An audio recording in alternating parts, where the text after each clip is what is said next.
Hello and welcome to the fourth episode of Schmitty's Sportscast. His podcast is all about introducing you, the people, to Division I athletes here at Eastern Illinois University.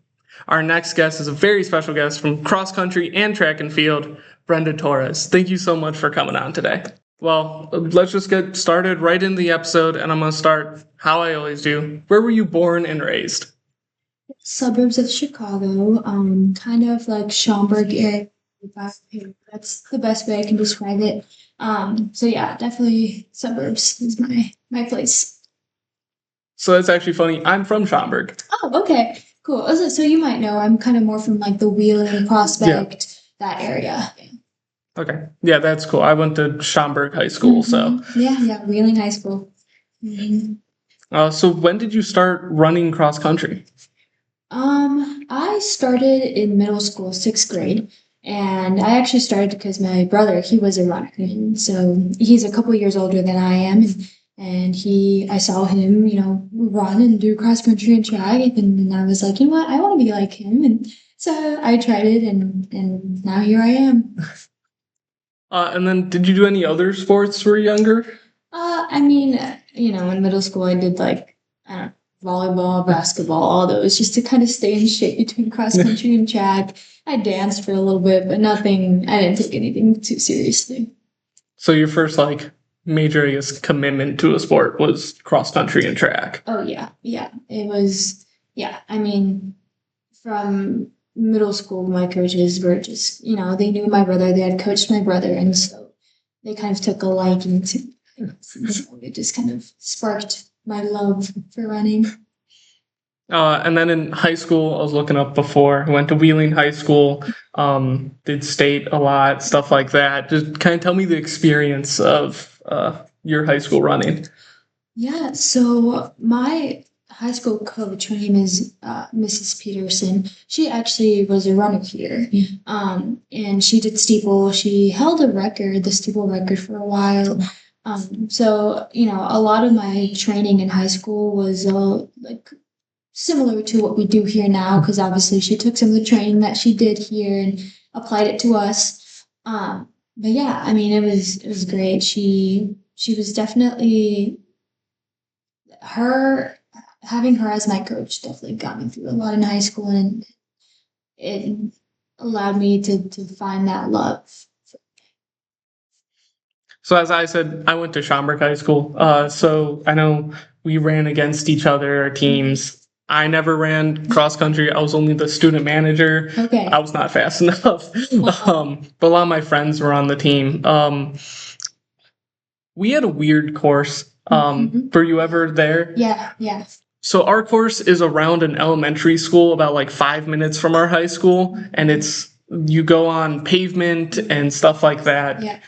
How's it, and going off that, how's it running on different courses like that? Yeah, so our course as well was kind of weird. We ran it at our park district, and so we had hills.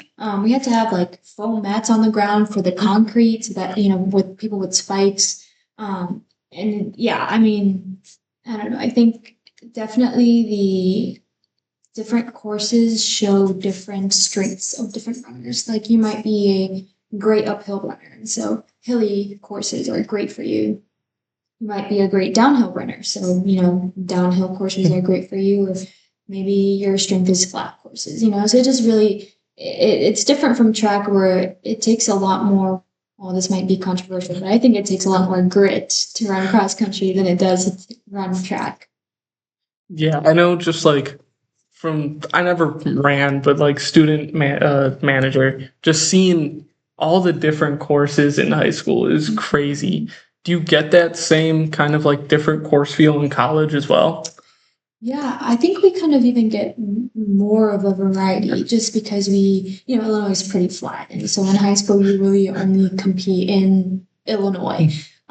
And so now in college, you get to go to different states. And this weekend, or not this weekend, next weekend, we're going to Oklahoma. And Oklahoma State's course is super hilly. I think it's probably the hilliest course I've ever seen. We ran it my freshman year for regionals, and we're going back this year. And it's just up and down the whole time. So definitely more variety. How do you prepare for something like that when you don't really have as hilly of a course or hilly of areas here? Yeah, I mean, we try to do our best with what we have. We have our Barn Hill on campus, like on the Panther Trail. It's definitely nothing comparable to Oklahoma, but I mean, it's a hill. And I mean, Charleston is pretty hilly. I mean, it's a lot more hilly than the suburbs. Suburbs have almost no hills at all. So Charleston has a couple tough hills. So, I mean, on our regular runs, like when we just go out and do, miles, we sometimes we have to run up those hills throughout our run. So I mean that helps. And I know you said like some people are better at uphill, some people are better at flat. Like if you aren't good at one of those things and then you're going to compete at now regionals for the NCAA, how do you prepare for that? Yeah, I mean Coach Howarth would always say like just know your strength. Like you know what you're good at and use that to your advantage. If you know you're not good at, uphill running, make sure that when you're going downhill, like take that downhill extra hard. If you're not good at the downhill, make sure you take that uphill extra. Just kind of using what you're good at to help so that what you're not so good at isn't as detrimental to your race. And then going back to high school, from high school came to Eastern Illinois. How did that happen? Yeah, I mean, so I actually really hated running for a while in high school, and I told myself that I would not run in college. I was so done. I didn't even want to finish my senior year like running.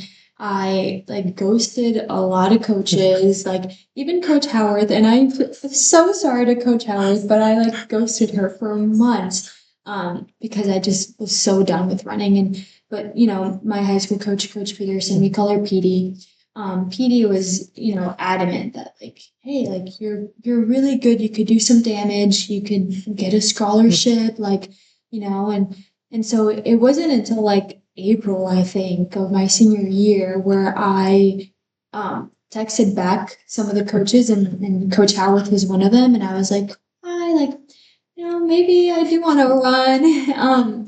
So that was kind of, a little awkward, but yeah, I mean, Coach Howarth is the best, and she, even though I, kind of didn't respond to her for a while, she still welcomed me with open arms, and got me to come to a visit, and it made me feel so welcomed here. And she's the best. I truly owe all of I owe my what I have done here and the fact that I'm even here at all to Coach Howard. Like she is just the best coach ever.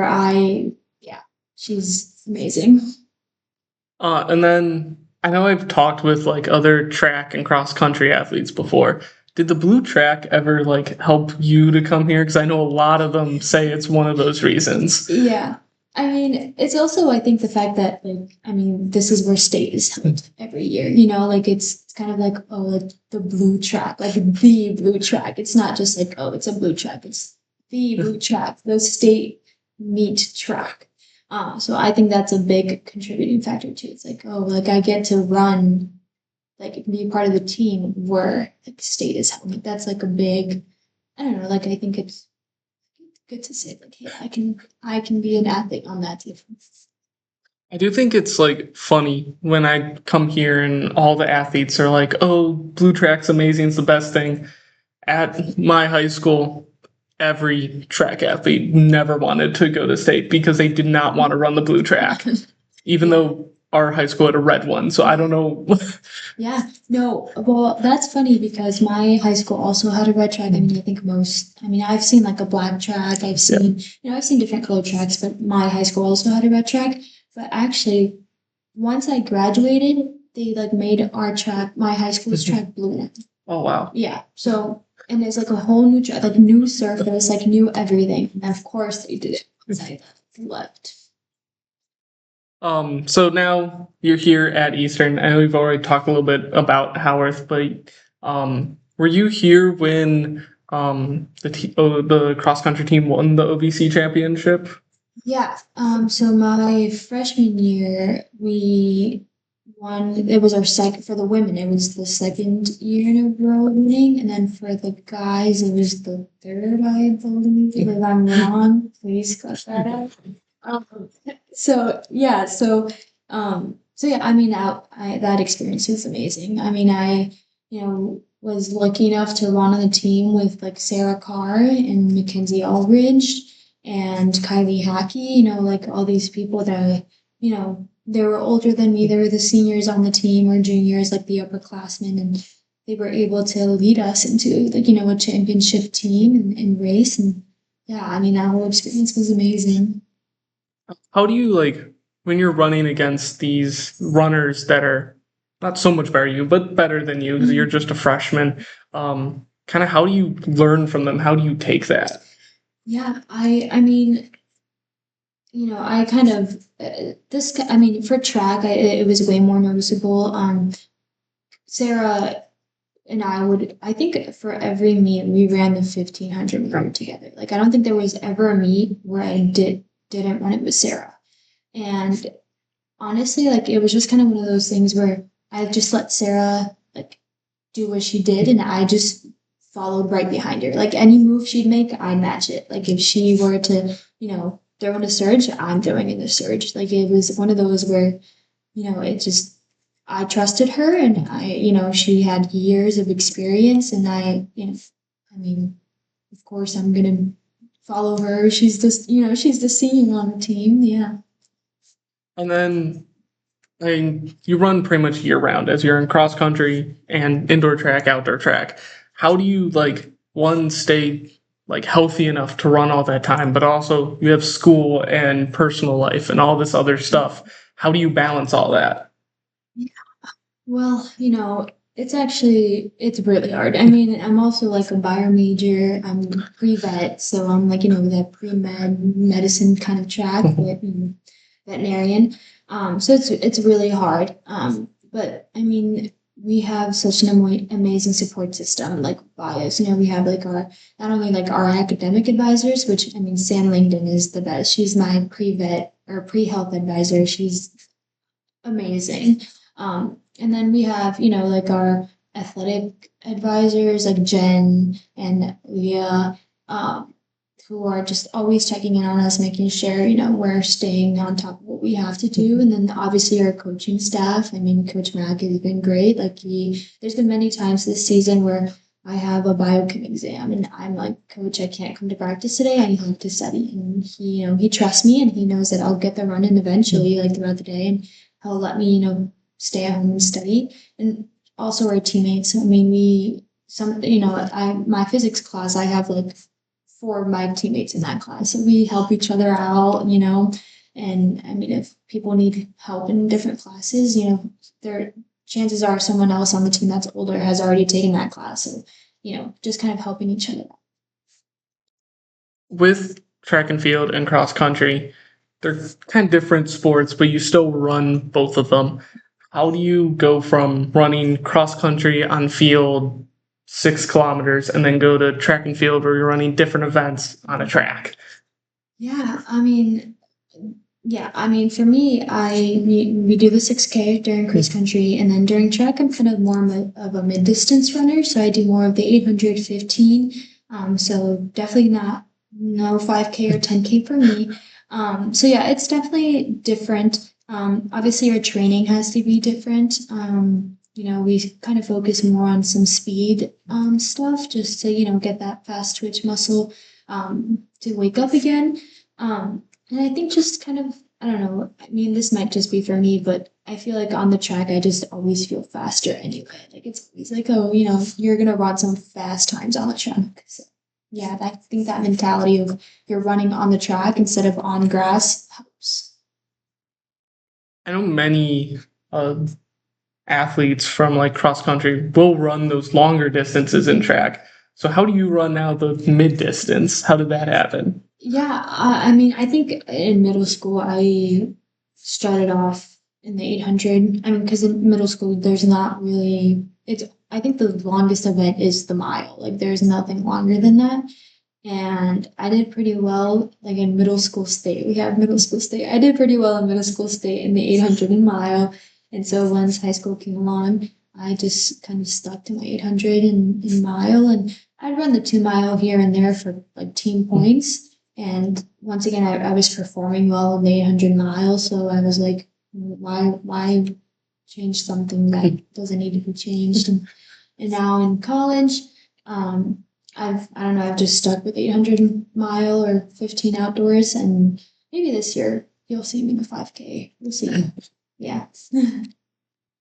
And then this year, Coach Mack, first year head coach across country. Mhm. How was it like losing Howarth to now getting a new coach? Yeah, it was really hard because again, Howarth is amazing. No one can ever replace Coach Howarth. But luckily, Coach Mack was an athlete of Coach Howard. So it's not like we had a completely different person with a different perspective on the team and what we're trying to do here. He obviously had similar goals to what Coach Howard had, and similar ways of going about it. So, I mean, there's definitely some changes, but nothing super drastic. So that's made it easy for the transition. And then OVC championship just happened. While we're recording this, it happened just a week ago. When this comes out, it happened 2 weeks ago. You got second place in your run, half a second off of the school record. Kind of just take me through that entire race. So the start was really slow. I remember off the line, I was kind of confused as to why I felt a little too good. And I was like, well, this is kind of weird, like, I don't know, we were going too slow, and we'd run past, our teammates or our coaches, and I could hear them, I'd run by, they'd cheer for me, and then like 2 seconds later, they'd cheer for my teammates. And that's kind of weird because at this point in the race, normally it's more strung out, so I'm a little farther away from my teammates where I can't hear people cheering for them anymore. And that was kind of my, I was like, okay, either my teammates are running really, really well, which I hope that was the case, or we're going, the front pack is going too slow. And Nova, the SEMO girl, she had like, she wasn't with the front pack anymore. And yeah, I think I just, as the race went on, I was like, okay, well, we're going too slow. I gotta pick this up. And so it was, for a while, it was the two USI girls and me. And so the barn hill, we go up the barn hill at one point, and then we go down the barn hill twice. And we've ran that barn hill, we've ran our course so many times this season. So we know when to throw in surges, when, what parts of the courses are the hardest. And something we've hammered like all season is use that downhill. Like that's when you can pass people. And that is definitely, I think, what happened during the race, because the first time coming down the barn hill, it was me and the two USI girls, and I used that downhill. I let myself go, and they didn't, and so that I was able to form a gap there. And then the second time coming around the barn hill, there was a Tennessee Tech girl, and I once again used the downhill, and she didn't, and I was able to gap her too. So that's when I started to pull away from the rest of the field, and then I could see Nova, like I could see that she was, I don't know if she was slowing down or if I was getting faster, but I could see that the distance between us was definitely decreasing. And I fought really hard to try and get as close to her as I could, but she was just too far ahead. I think maybe if I would have started with her from the beginning, maybe things would have been different. But yeah, I mean, I didn't look at the clock by the finish line, because if I would have seen that I was that close to the school record, I would have winged at the line or at something. I would have done something to get that school record.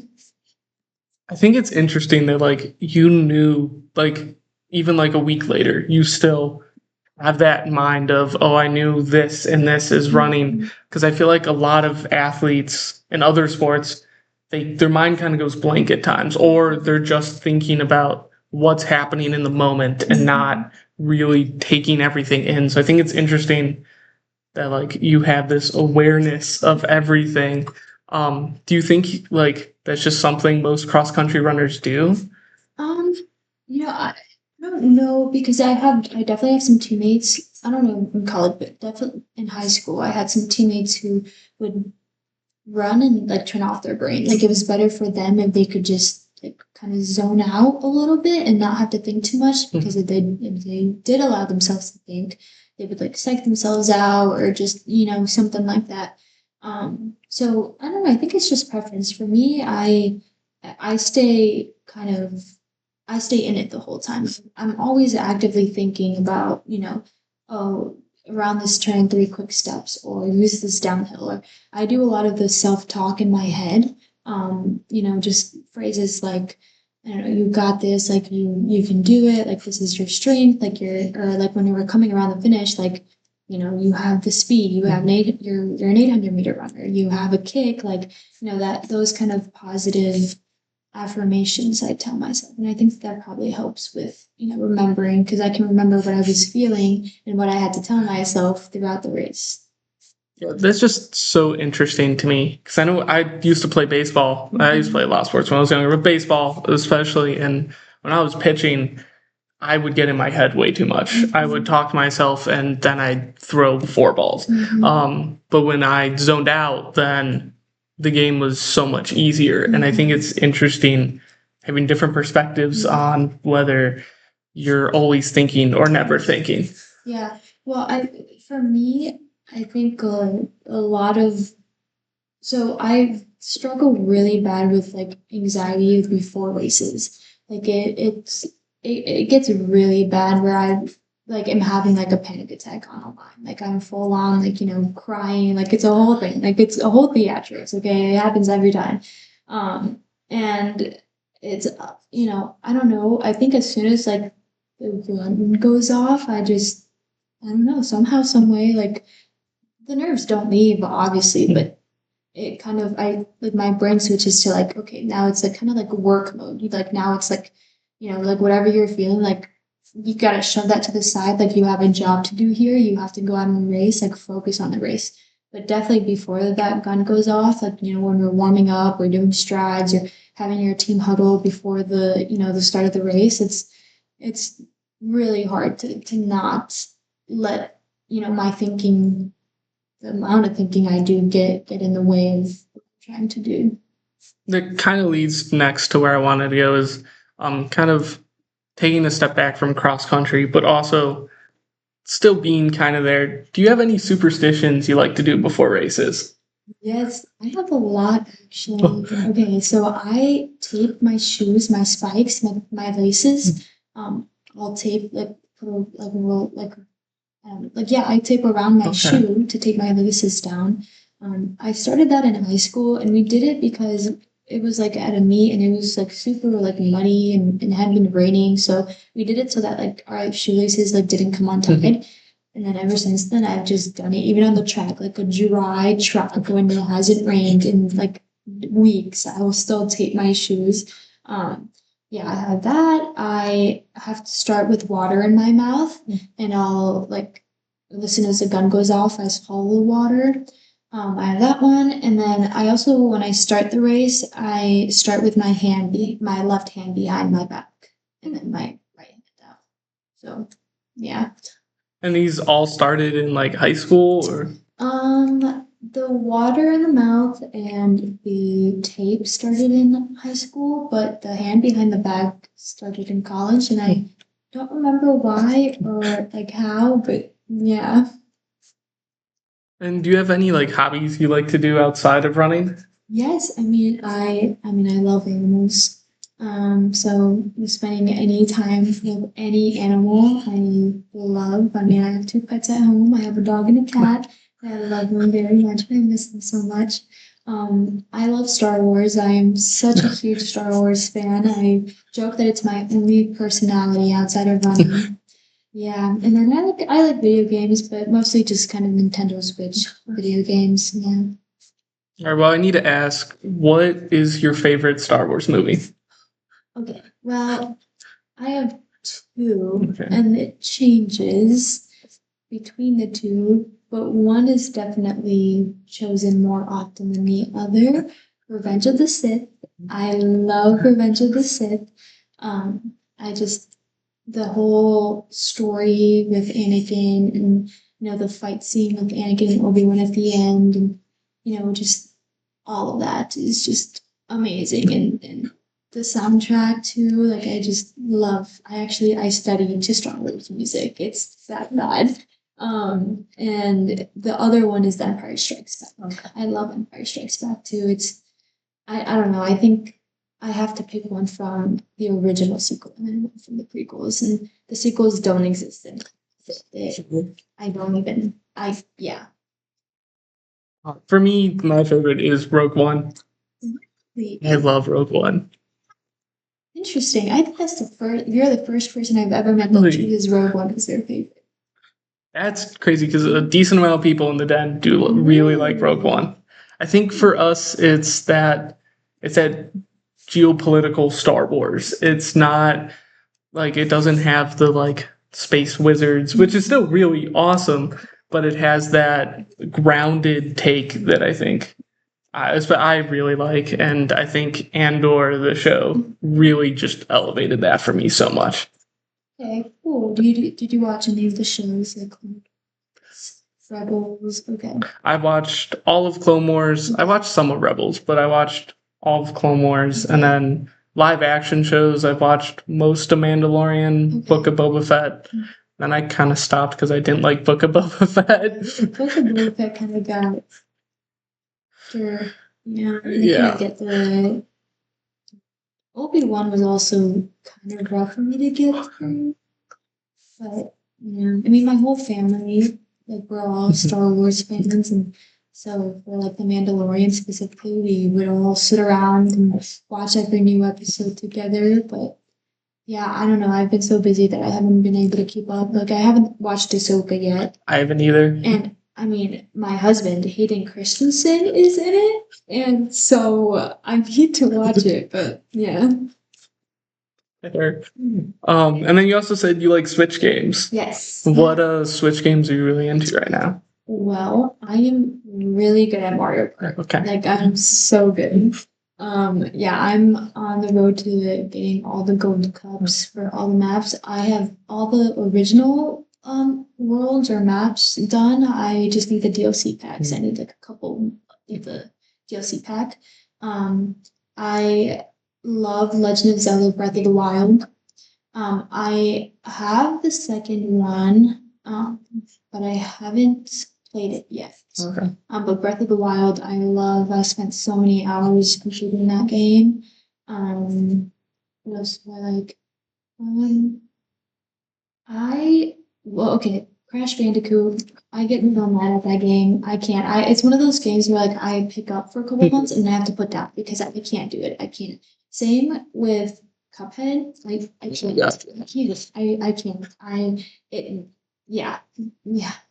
That's I just been getting back into like Mario Odyssey. I already completed the game, but now I'm going back completing it again, and just I do that like every couple of years. Well, yeah, my sister and we were playing Odyssey together because now you can have it. Someone be Mario, someone be the hat. Yeah, but we haven't completed it. We just the time. But yeah, I mean, I don't know if you know what Pico Park is.